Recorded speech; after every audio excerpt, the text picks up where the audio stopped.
Parfait. Bon, donc, comme vous le savez, la drépanocytose est une maladie de l'hémoglobine qui est la protéine chargée de transporter l'oxygène, et c'est son but principal. Et la drépanocytose est une maladie génétique monogénique, c'est-à-dire elle est liée exclusivement à cette mutation qu'on appelle la mutation de l'hémoglobine S, qui va en fait entraîner une propriété de polymérisation quand l'hémoglobine a relargué son oxygène et qu'elle est dite dans un état T. Ça va modifier en fait la configuration spatiale de l'hémoglobine S, et ça va lui euh, favoriser la création de ponts entre les molécules, formant ces petits bâtonnets que vous pouvez voir en microscopie électronique. Alors, cette polymérisation, en fait, elle n'intervient pas aussi facilement que ça. Elle va aller d'une vitesse qui peut être extrêmement rapide, de l'ordre de la milliseconde, à une vitesse de l'ordre de 10 secondes. Et il y a d'ailleurs certains spécialistes, comme Bill Eaton, avec qui on avait justement essayé de modéliser un peu ces impacts de cinétique de polymérisation. Euh, qui, d'après lui, expliquerait pourquoi les AS ne sont pas drépanocytaires, parce qu'en fait, ils ont des vitesses de polymérisation qui existent malgré tout, mais qui sont beaucoup, beaucoup plus lentes. Alors, les éléments qui vont faciliter la polymérisation de l'hémoglobine S sont évidemment tout ce qui va maintenir l'hémoglobine dans un état déoxygéné, donc c'est tout l'effet de la diminution de la pression partielle en oxygène, quelle qu'en soit la cause. C'est également le ralentissement du transit des globules rouges, qui peut être lié à, par exemple, une vasoconstriction périphérique, une augmentation de viscosité, mais également à des phénomènes d'adhérence cellulaire qui vont maintenir les globules rouges dans la circulation. Et puis, il y a des éléments physico-chimiques qui sont importants à connaître, comme par exemple la diminution du pH, et ça en particulier, par exemple, sur des malades de réanimation ou des patients qui ont des acidoses tubulaires rénales, pour lesquels il est important de compenser en partie cette acidose. Et puis, finalement, l'élément principal, mais qui pour le moment a peu d'impact thérapeutique, si ce n'est peut-être les nouvelles molécules qui sont en train d'arriver, c'est la concentration d'hémoglobine S à l'intérieur même du globule rouge, qui en fait va rapprocher les molécules les unes des autres du fait de la perte d'eau à l'intérieur du globule rouge, et qui donc va favoriser la polymérisation avec un effet protecteur majeur, qui n'est pas évidemment le seul, mais qui est suffisamment important pour que si on augmente de manière significative la quantité d'hémoglobine fétale dans le globule rouge, on puisse espérer traiter efficacement la drépanocytose, voire la guérir, ce qui est un peu l'espoir de la thérapie génique par Vertex dont vous avez probablement entendu parler. Alors, cette concentration de l'hémoglobine S à l'intérieur du globule rouge, je vous l'ai dit, elle est très importante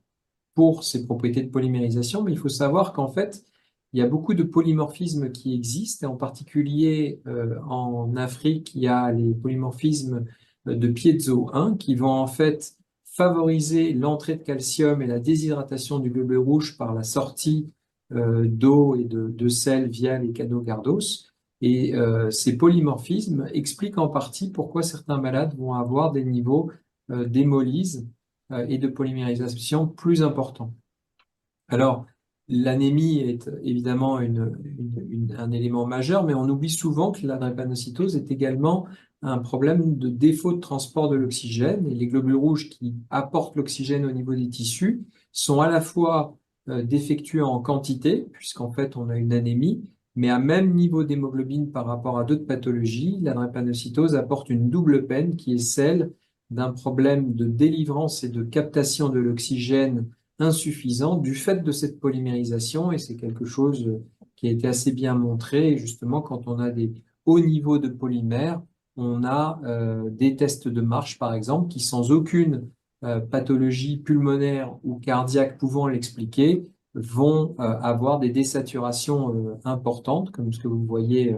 sur la figure du bas. Et quand on regarde les patients, par exemple, qui présentent des hauts niveaux de globules rouges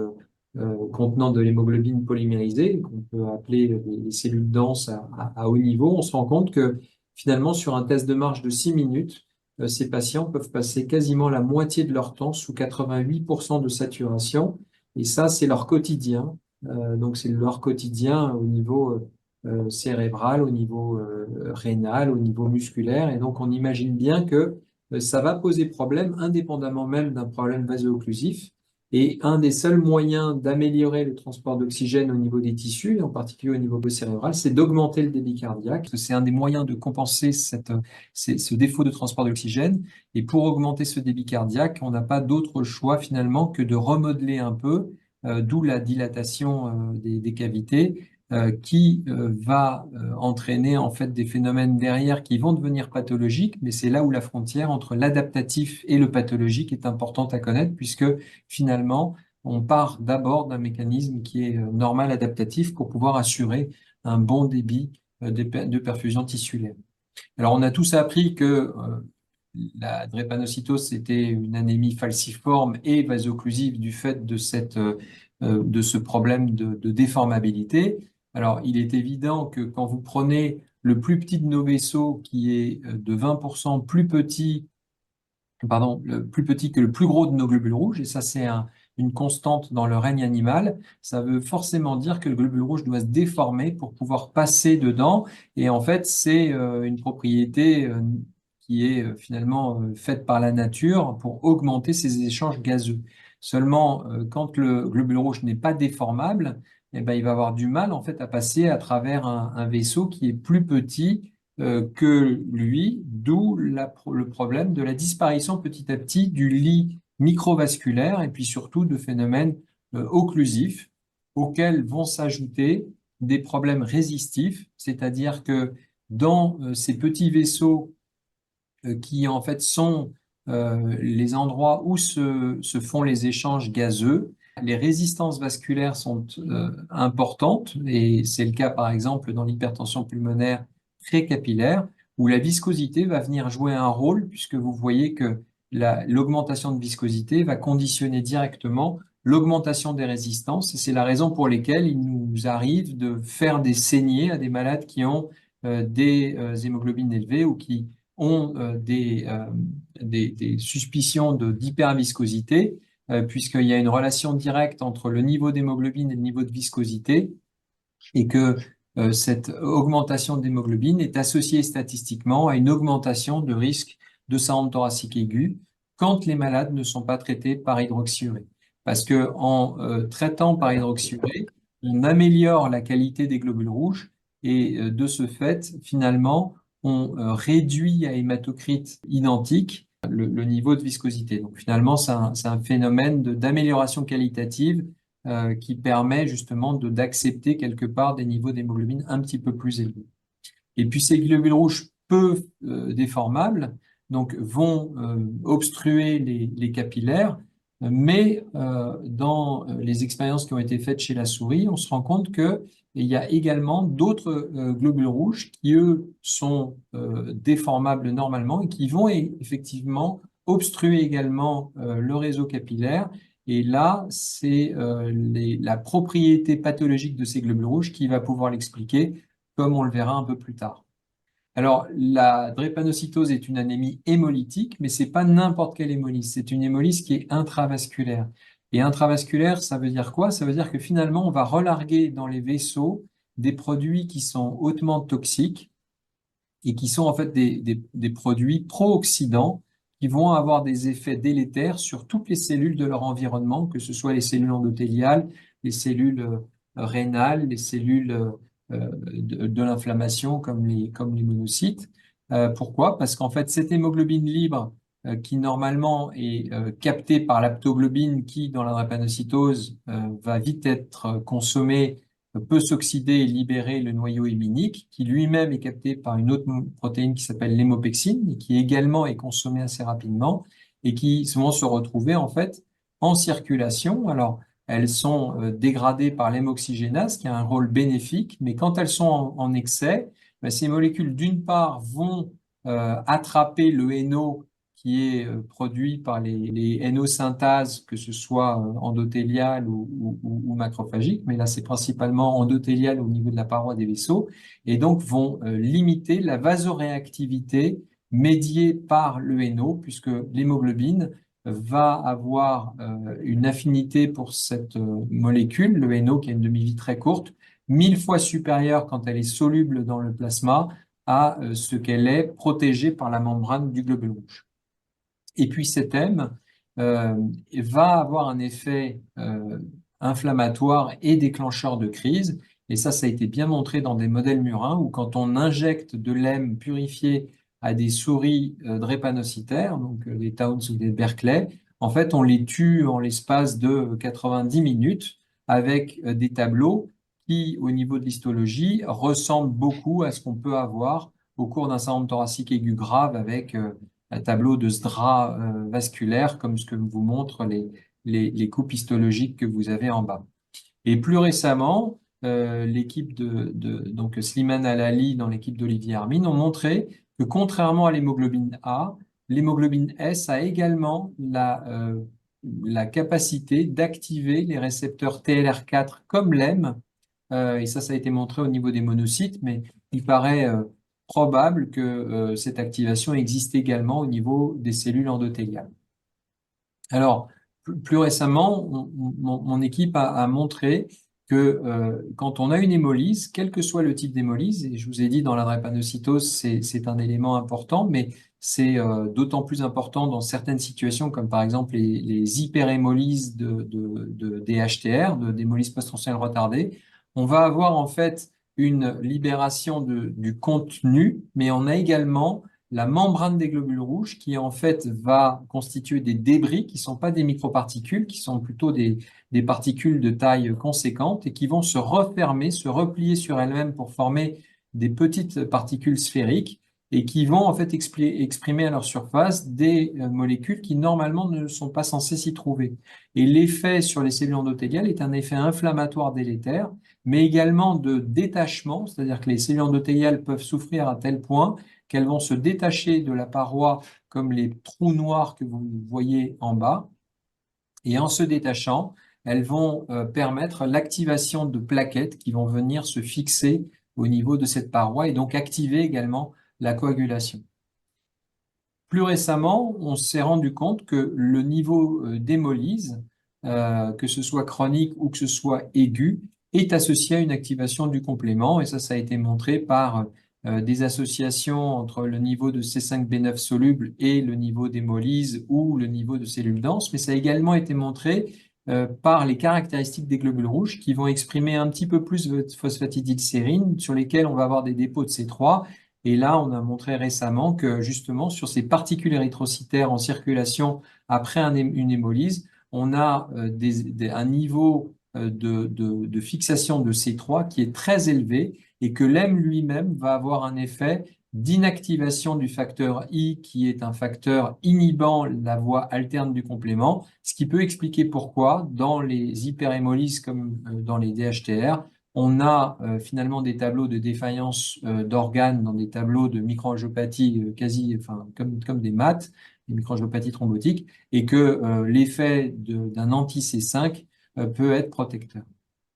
Alors, classiquement, ça c'est la vue très très schématique, mais retenez elle a du vrai, bien que ce soit vraiment un résumé très rapide, euh,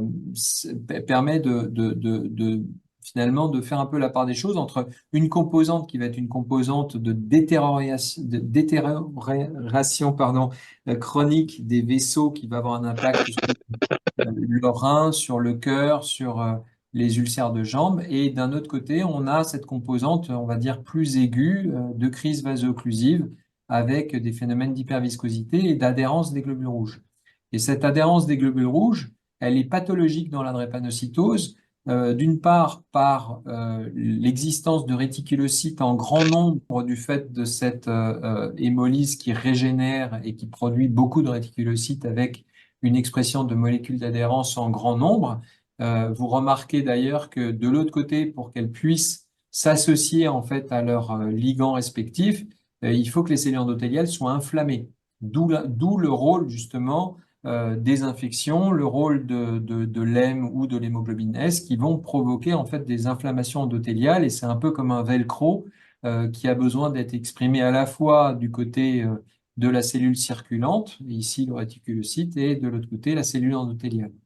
Le globule rouge mature, lui, il perd ses récepteurs, mais de façon assez intéressante, ces récepteurs sont activés au cours de la drépanocytose. Alors, on ne sait pas encore très bien pourquoi. On sait par exemple que le récepteur l'UBCAM est activé par une voie adrénergique, c'est-à-dire qu'il y a 40% des patients chez qui, quand on met un peu d'adrénaline, vont avoir une activation de l'UBCAM, mais pour les autres, c'est encore un peu mystérieux de savoir qu'est-ce qui va concourir à une augmentation d'adhérence des globules rouges pendant la crise. Et là, vous avez un exemple à droite d'un patient pour lequel j'avais fait les expériences d'adhérence et vous voyez qu'à l'état basal, il a très peu de globules rouges qui collent à la paroi sur un coating de laminine et plus bas, vous voyez que le même malade pendant la crise a une adhérence qui est impressionnante. Et si vous vous représentez un capillaire de la taille du globule rouge, vous imaginez que vous avez un nombre important d'obstructions vasculaires, microvasculaires, du fait de ce phénomène d'adhérence qui vient s'ajouter. Alors,